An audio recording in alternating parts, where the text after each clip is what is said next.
The alarms shrieked in a cacophony that made Zara Okafor's teeth ache.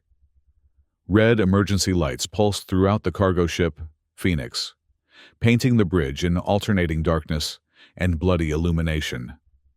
Their small crew of 4 had been stuck in hyperspace for 7 hours beyond the scheduled exit point. And now, the ship was groaning like a wounded animal. "Status report!" Captain Reeves shouted over the wailing sirens, his weathered face tight with strain. Navigator Park's fingers flew across the navigation console. She had replaced their previous navigator only 3 months ago, but her reputation for handling tricky, celestial mechanics had preceded her. "Hyperspace drive failure. Captain, we're being pulled into a gravity well, attempting to calculate our position, but what?" Reeves demanded. "We're approaching Kepler 442b, Park said, her voice dropping to a horrified whisper. Zara felt her stomach clench. As the ship's xenobiologist, she'd studied enough reports on Kepler 442b to know its reputation. Death world, Category 5 hazard rating, no successful missions, no survivors. Engineer Torres looked up from where she was frantically trying to stabilize the ship's failing systems. "That can't be right. We're supposed to be halfway to Proxima Centauri." "The navigation system is fried," Park confirmed grimly. "We've been off course for hours." Zara moved to the central viewing screen, calling up the planetary data with trembling fingers. Her academic expertise suddenly seemed woefully inadequate for their reality. Kepler 442b, known colloquially as the Shadow Moors. Technically habitable, oxygen-nitrogen atmosphere, Earth-like gravity, but what? Torres pressed. But infested with apex predators unlike anything in recorded galactic history. Zara finished. Entities that seem to materialize from darkness itself. Every expedition has been terminated within hours of landing. Captain Reeves steadied himself against the console as the ship bucked violently. "Options. People. We need options." "The engines are failing completely," Torres reported. "We could attempt an insertion into one of Kepler's moons, but the trajectory would be nearly impossible to calculate with our damaged systems." "And the alternative?" Reeves asked. Torres grimaced. "Emergency landing on Kepler 442b itself." Silence fell over the bridge, interrupted only by the continuing alarms and the groaning of the ship's hull. "So we choose between a nearly impossible moon insertion or landing on a death world," Reeves summarized flatly. Zara cleared her throat. "Captain, I've been studying the Shadowmoor reports extensively for my dissertation. There's a pattern in the attack data that might be relevant." All eyes turned to her. She'd only been with the crew for 8 months, the newest addition, brought on for her specialized knowledge when they'd picked up a contract to transport xenobiological specimens from the outer colonies. The Phoenix wasn't a research vessel, just a struggling cargo ship taking whatever jobs would keep them flying. Their financial situation had been precarious for months. "What pattern?" Reeves asked. "The Shadowmoor's hunt by detecting motion," Zara explained, pulling up her research notes on her datapad. Every recorded attack involved crews in motion, running, fighting, attempting to escape. There's no data on what happens if humans just stay still. Park snorted. "That's because everyone who tried standing still is dead." "Actually, no," Zara countered. "No one has tried it. Every protocol for hostile alien encounters emphasizes retreat and defensive action. But what if that's exactly the wrong approach with these creatures? What if stillness is the key?" The ship lurched again, more violently this time. "We don't have time for theories," Torres warned. "Engine failure imminent. Decision needed, Captain." Reeves looked at each of them in turn, his eyes lingering longest on Zara. "Can you guarantee this will work?" "No," she admitted. "But I can guarantee that running and fighting hasn't worked for anyone else." The captain nodded once. Decision made. "Torres, prepare for emergency landing on Kepler 442b. Park, find us the safest landing zone you can. Zara, I hope to God you're right. The Phoenix plummeted toward the surface of Kepler 442b, breaking through cloud layers that swirled with unusual purplish hues. The ship's external cameras revealed a landscape of dark, twisted forests beneath them, broken occasionally by clearings that appeared to be the remnants of previous crash sites. Aim for that larger clearing, Reeves ordered, pointing to a scar in the forest canopy that looked like it had once been a much bigger ship than theirs. Atmospheric entry in 3, 2, 1, Park called out, her knuckles white on the controls. The Phoenix shuddered as it hit the upper atmosphere, heat building around the hull. Warning lights flashed across every console. Hull integrity holding? Barely, Torres reported. Landing struts damaged but functional. Prepare for impact in 30 seconds. Zara gripped her station, knuckles white. Remember, she called out over the roar of their descent. When we land, no sudden movements, no running. Stay absolutely still if we encounter the shadow moors. The ship slammed into the clearing with a bone-jarring impact, skidding along the ground and tearing up earth and vegetation before coming to a halt at the edge of the dark forest. For a moment, silence reigned as the dust settled around them.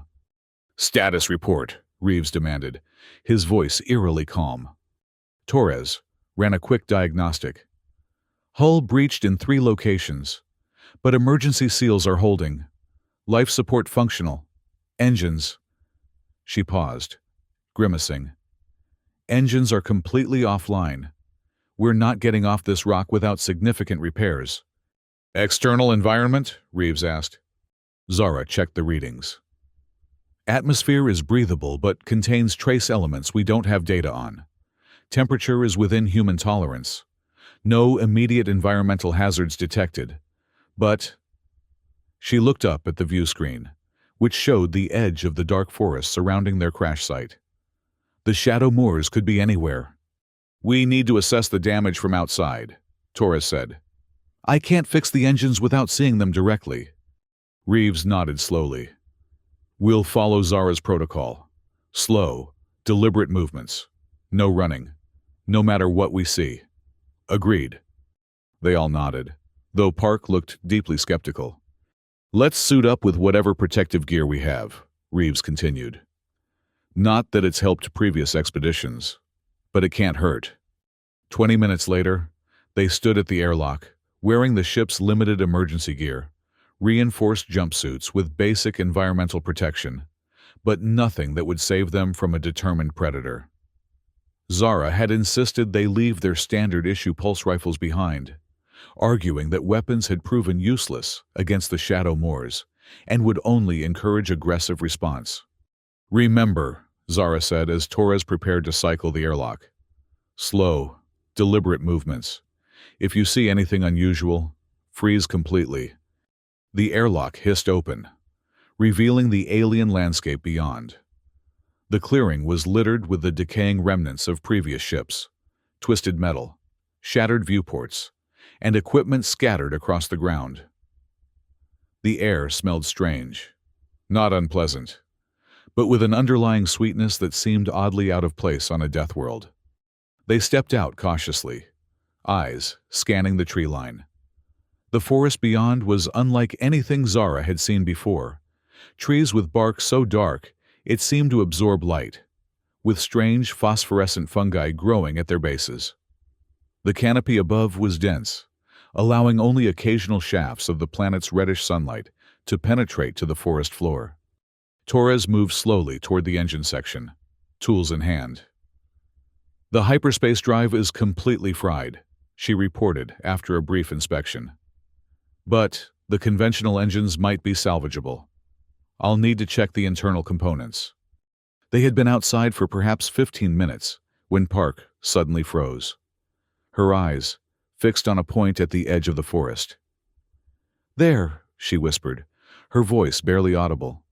Zara turned her head slowly, following Park's gaze. At first, she saw nothing but shadow. But then, the shadow moved, not like a physical creature stepping forward, but like the darkness itself was coalescing into a form, tall, sinuous, with limbs that seemed too long and joints that bent in impossible ways. Its surface was like liquid obsidian, reflecting no light, and where a head should be, there were only suggestions of sensory organs, depressions and protrusions that hinted at eyes and ears without actually resembling them. A shadow more. Zara's heart hammered in her chest, every instinct screaming at her to run. But she forced herself to remain perfectly still, not even daring to blink as the creature emerged fully from the forest edge. Behind her, she could hear the rapid breathing of her crewmates, but to their credit, none of them moved. The shadow more paused at the edge of the clearing, its form rippling slightly, as if stirred by an unfelt breeze. Then, with a motion more like flowing water than walking, it began to approach them. "Don't move," Zara breathed, so quietly she wasn't sure her crewmates could even hear her. "Not a muscle." The creature came closer, moving with a predatory grace that was both beautiful and terrifying. It stopped just meters from where they stood frozen in a loose group, its featureless form oriented toward them in a way that suggested it was observing them. Then, to Zara's astonishment, more of the creatures began to emerge from the forest. 5, 10, 15 of them, surrounding the clearing but maintaining their distance. They moved with that same liquid grace, their forms sometimes seeming to merge with one another before separating again. For long, agonizing minutes, nothing happened. The humans remained perfectly still, and the shadow Moors observed them from their loose perimeter. Zara's legs began to cramp from maintaining her position, but she didn't dare shift her weight. Then, something unexpected happened. One of the shadow Moors, the first one they had seen, began to change. Its form shifted, becoming less amorphous and more defined. Limb-like appendages became more distinct, and what might have been a head developed more pronounced sensory organs. It approached again, moving more deliberately now, stopping just a few feet away from Zara. From within its form, it produced something, an object that it held out toward her, with an appendage that now more clearly resembled a limb. The object was a fruit of some kind, round, with a glowing blue-green bioluminescence that pulsed gently. Zara stared at it, her scientific mind racing. Was this an offering? A test? Poison? The shadow Moor extended the fruit closer to her, slowly, telegraphing her movements. Zara raised her hand. The creature didn't react negatively, so she continued the motion until her hand was open below the offered fruit. The shadow Moor released it, and Zara felt its weight, surprisingly light, almost buoyant in her palm. "What the hell is happening?" Torres whispered from behind her. "I don't know," Zara replied, her voice equally soft. "But I think they're not attacking because we're not running." The shadow Moor that had given her the fruit retreated a few steps, rejoining its companions at the perimeter. Then, to the humans' continued amazement, others began to approach, each bearing similar glowing fruits that they carefully placed on the ground before the crew. "Are they feeding us?" Reeves asked incredulously. "Or testing if we're herbivores," Parks suggested, tension evident in her voice. "Determining what we eat before they decide if we're prey or competition?" Zara shook her head slightly. "I don't think so. Look at their behavior. It's not predatory, it's social." As if to confirm her assessment, the shadow Moors began to arrange themselves in patterns around the clearing, some returning to the forest edge, while others remained in small groups near the scattered wreckage. They seemed to be going about activities that, while alien, suggested a social structure. Some appeared to be communicating with subtle shifts in their forms, while others manipulated objects from the forest or the wreckage with their now more defined appendages. "We should get back to the ship," Reeves decided. Slowly, one at a time, they retreated to the Phoenix with the same deliberate movements they had used to exit, each of them intensely aware of the shadow Moors watching their withdrawal. Once inside, With the airlock sealed behind them, they gathered on the bridge to process what they had witnessed.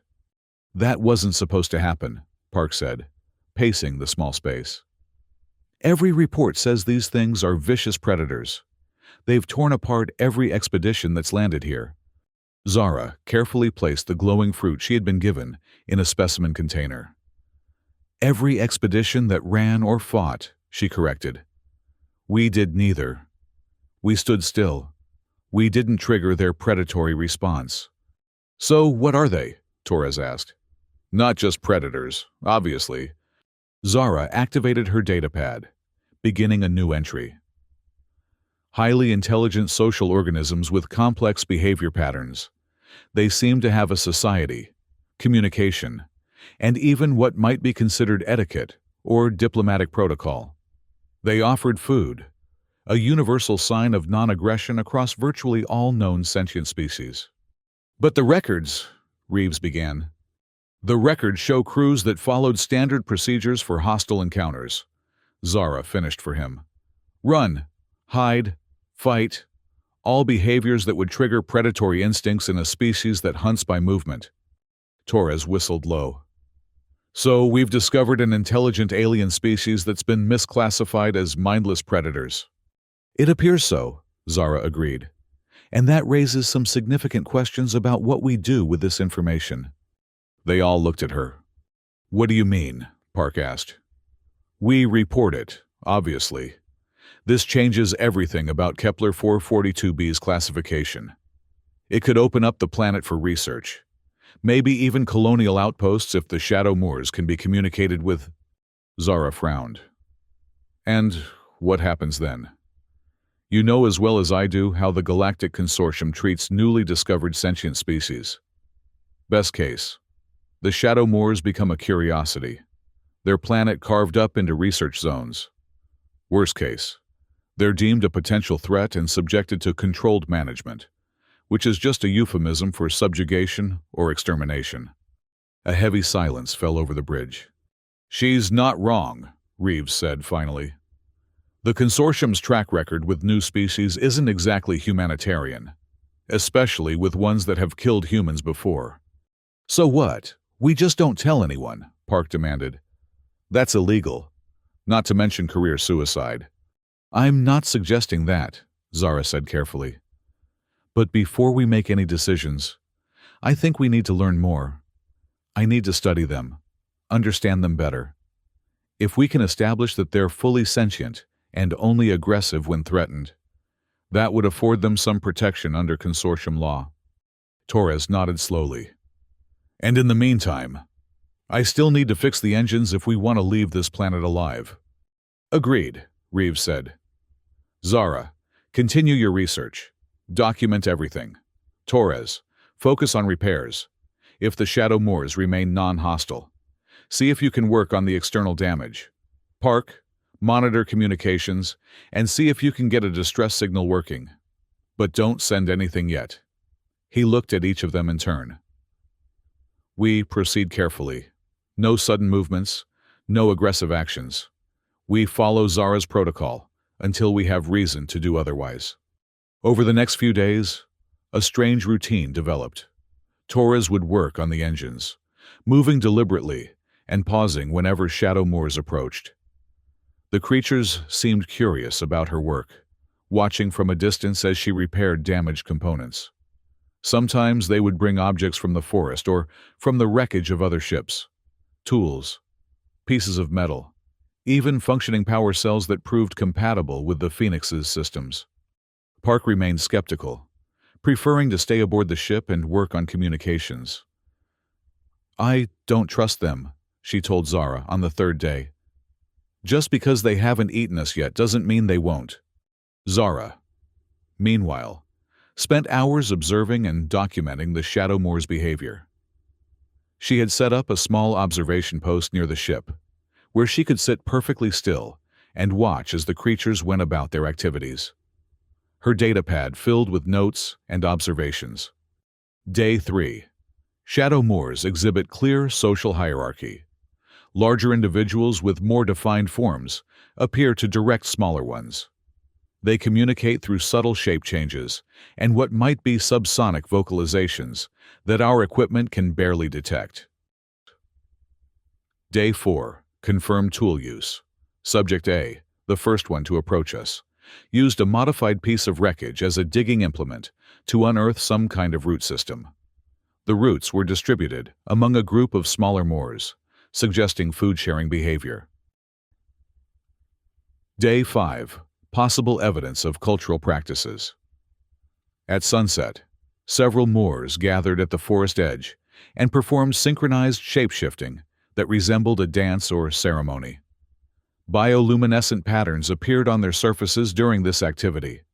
On the 6th day, Zara made a decision. She approached Captain Reeves in the ship's small galley, where he was heating a ration pack for dinner. "I want to try to communicate with them more directly," she said without preamble. Reeves looked up, his expression cautious. "Define more directly." "I want to approach them, slowly, on their terms.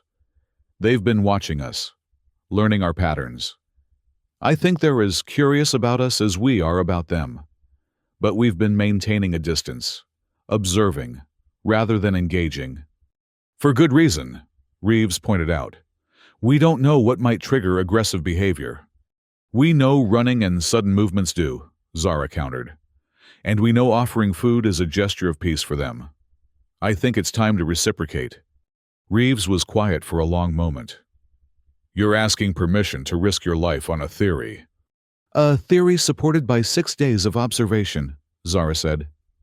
"Captain, this could be the most significant xenobiological discovery in decades. These creatures aren't the mindless predators everyone thought they were. They're intelligent, social beings with their own culture, and they've been trying to communicate with us from the beginning." The captain sighed, rubbing his temples. "Torres says the engines are almost operational. Another day. Maybe 2. We could just leave." "And report what? That the fearsome shadow moors are actually peaceful unless provoked?" "Without concrete evidence, the consortium will dismiss it as survival bias. They'll say we just got lucky. And if you're wrong, if they tear you apart the moment you step toward them..." Zara met his gaze steadily. "Then you'll have your answer, and you can leave with a clear conscience knowing the official records were right all along." Reeves held her gaze for a long moment, then nodded once. "Take precautions. Wear the environmental suit. Stay within visual range of the ship. And for God's sake, move slowly." The next morning, Zara stood at the airlock, dressed in the ship's sturdiest environmental suit, though she left the helmet off. If she was going to attempt communication, she wanted her face visible. In her hands, she held a small container of their emergency rations, processed food bars that were nutritionally complete, but notoriously unappetizing. "This is a bad idea," Park said from behind her. "Even if they've been peaceful so far, you're changing the dynamic." "That's the point," Zara replied, not turning around. "Scientific progress requires controlled risk." "There's nothing controlled about walking up to an alien predator and offering it a snack," Park muttered. But she stepped back, allowing Zara to cycle the airlock. Outside, the alien morning was in full swing.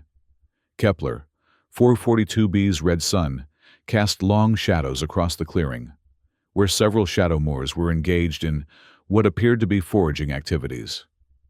They paused when Zara emerged from the ship, their forms orienting toward her with that now familiar attentive posture. Zara took a deep breath and began to walk forward. She moved with deliberate slowness, placing each foot carefully and pausing between steps. The shadow moors watched her approach, but none retreated or advanced toward her. She stopped about 10 meters from the nearest group, which included the larger individual she had designated Subject A, the first one to offer her fruit. Slowly, telegraphing every movement, she knelt and placed one of the food bars on the ground before her. Then she straightened and took a single step back, keeping her eyes on the shadow moors. For a long moment, nothing happened. Then Subject A detached from the group and flowed toward the offering. It paused before the food bar, its sensory organs now more clearly defined after days of observation, examining the item. With a fluid motion, it extended an appendage and picked up the bar. To Zara's amazement, it didn't immediately retreat with its prize. Instead, it remained in place, studying the food. Then, with movements that seemed almost ceremonial, it broke the bar into pieces and distributed them among its companions, keeping only a small portion for itself. The Shadow Moors consumed the pieces with methods Zara couldn't quite discern. The food simply disappeared into their forms. Subject A, having finished its portion, turned its attention back to Zara. It moved closer, stopping just a few feet away. Then it did something unexpected. Its form shifted, stretching upward until it approximated Zara's height and rough silhouette. It was mimicking her. Zara's scientific mind raced with the implications. Mimicry was a sophisticated form of communication, suggesting not just intelligence, but a deliberate attempt to establish common ground. Slowly, carefully, she raised her hand in a simple greeting. Subject A mirrored the gesture with its appendage. Zara took a cautious step forward. The Shadow Moor remained in place. Another step. Still, no aggressive response. She was now close enough to touch the creature, though she made no attempt to do so. At this distance, she could see details in its form that had been invisible before. Subtle patterns flowing across its surface like oil on water. Small vibrations that might indicate internal processes or emotional states. "Hello," she said softly, the first human word spoken directly to a Shadow Moor. "My name is Zara." The creature's form rippled in response to her voice. Then, to her astonishment, it produced a sound, a low, melodic purring that rose and fell in distinct patterns. Not random noise, but what sounded like deliberate vocalization.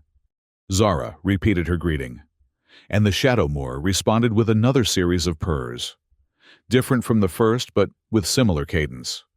Was it mimicking her speech patterns? Responding in its own language? Either possibility was revolutionary.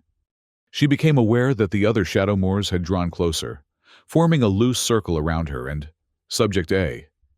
None showed any signs of aggression, if anything.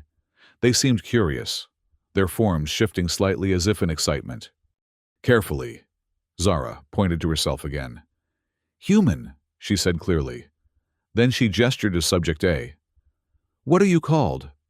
The Shadow Moor's response was a complex series of vocalizations and shape changes that Zara had no hope of reproducing.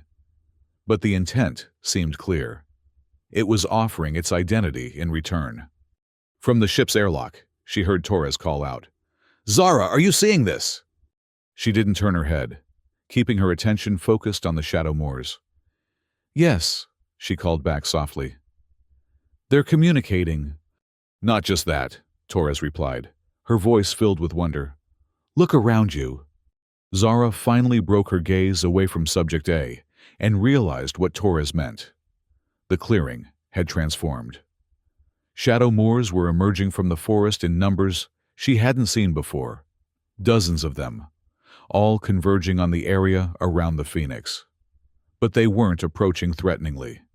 They were bringing things, fruits, strange luminescent stones, artifacts salvaged from the wrecks of previous ships. Some moved toward the damaged section of the Phoenix, where Torres had been working, carrying tools and materials that they arranged neatly beside her work area. Others formed groups that appeared to be performing the same ceremonial movements Zara had observed at sunset days earlier. "They're helping us," Torres said, wonder in her voice. "I think they're trying to help us repair the ship." Subject A made another series of vocalizations, then gestured toward the engine section with a fluid sweep of its appendage. The meaning seemed clear, an offer of assistance. "I think you're right," Zara replied to Torres. "They understand we're trying to leave and they want to help." "But why?" Park had joined Torres at the airlock, her skepticism finally giving way to curiosity. "Why would they help us leave?" Zara didn't have a definitive answer, But as she watched the Shadow Moors organizing themselves around the ship, a theory formed. Maybe they're not the hostile predators they've been made out to be. Maybe they were defending themselves against crews that reacted with fear and aggression. And now that we've shown we're not a threat, they're responding in kind. The rest of the day unfolded like a dream.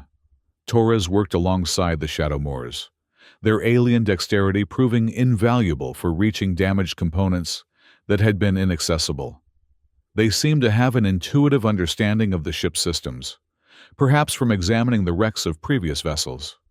Zara continued her attempts at communication, establishing a rudimentary exchange of concepts through gestures and vocalizations.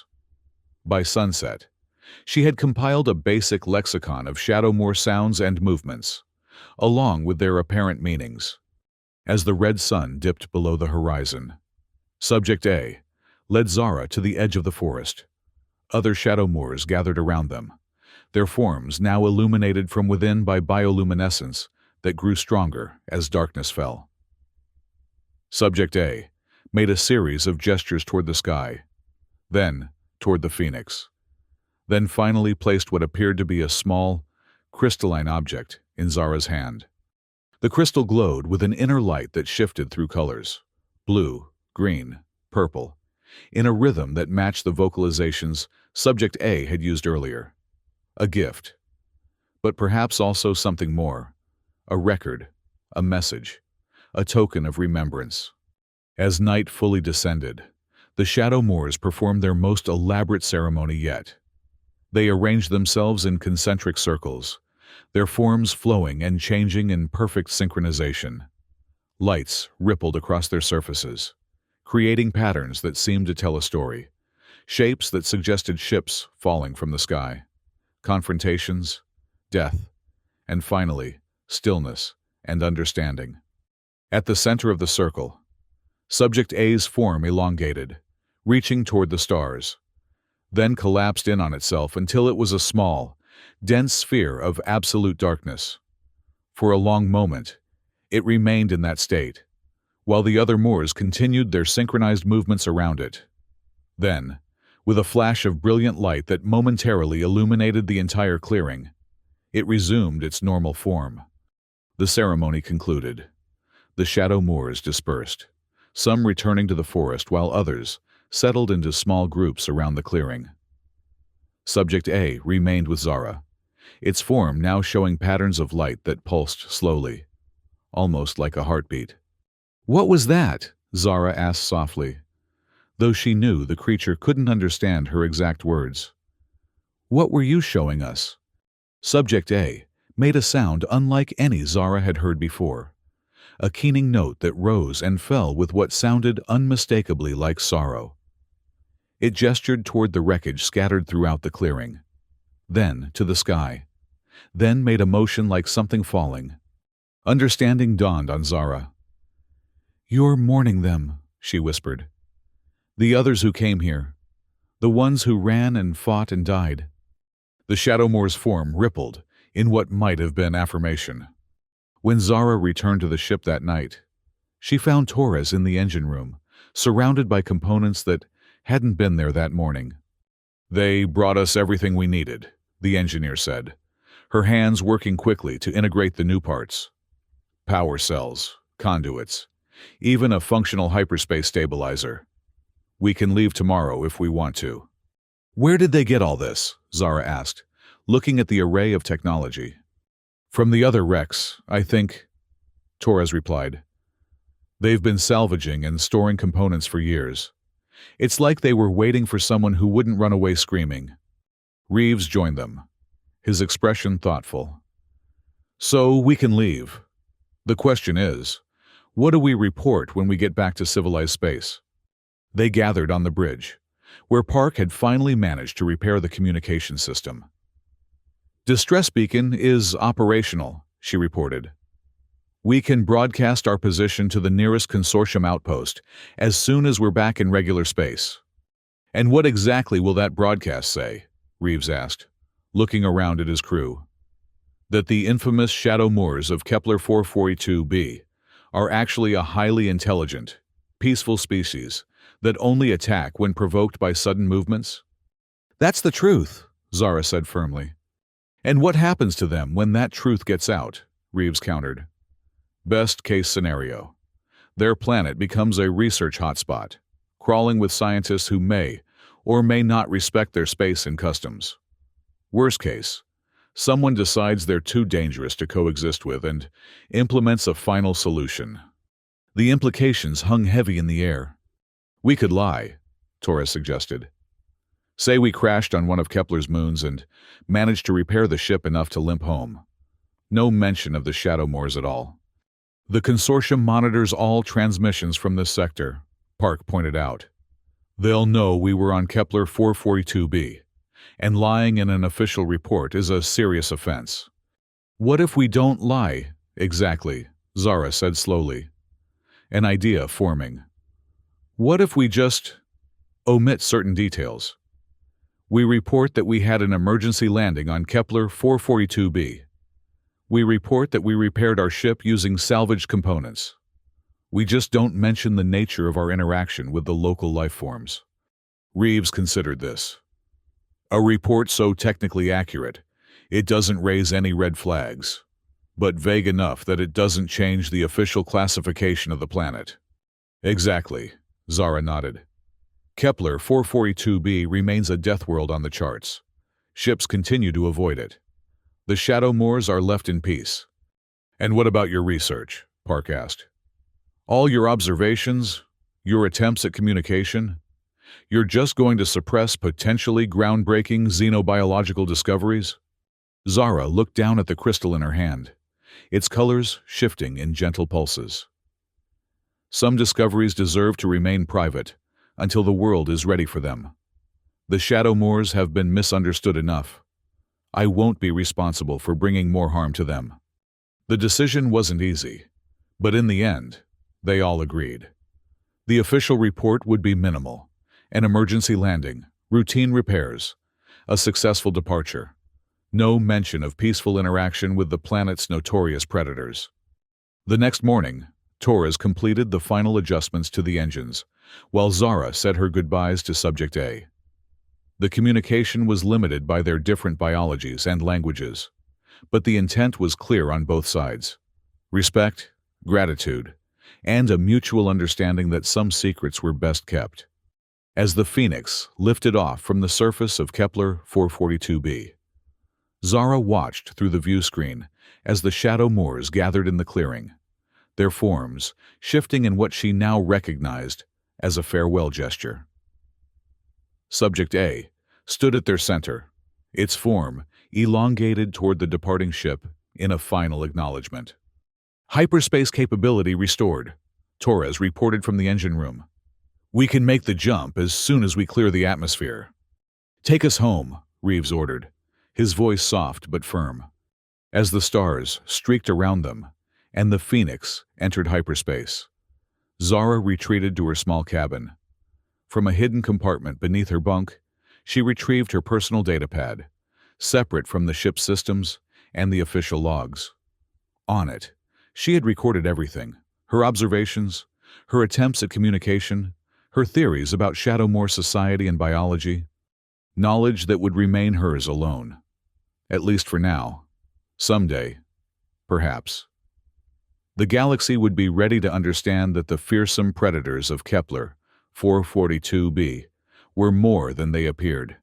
That stillness could reveal truth where motion only provoked fear. Until then, she would keep the crystal close, its pulsing lights a reminder of a species that hunted all that moved, until a human girl sat still, and they brought her food instead. Phoenix's official log, dated 6 days after their emergency landing on Kepler 442b, contained only a brief entry: emergency landing on Kepler 442b due to catastrophic engine failure. Repairs completed using salvage components from previous wrecks. No crew casualties. Resuming course to Proxima Centauri. Note: Kepler 442b remains classified as a Category 5 hazard planet. Approach with extreme caution. Aim. What the log didn't mention was the small crystal hidden in Zara's quarters. glowing with shifting colors that matched the patterns of the Shadowmoor's communication. It didn't mention the private research notes that detailed first contact with a misunderstood species. And it didn't mention the most important lesson they had learned on that supposedly deadly world, that sometimes the greatest strength came not from running or fighting, but from the simple courage to remain still and allow understanding to grow. As the Phoenix journeyed through hyperspace, its small crew carried with them a secret that could change the galaxy's understanding of alien life, and the wisdom to know that some secrets were worth keeping.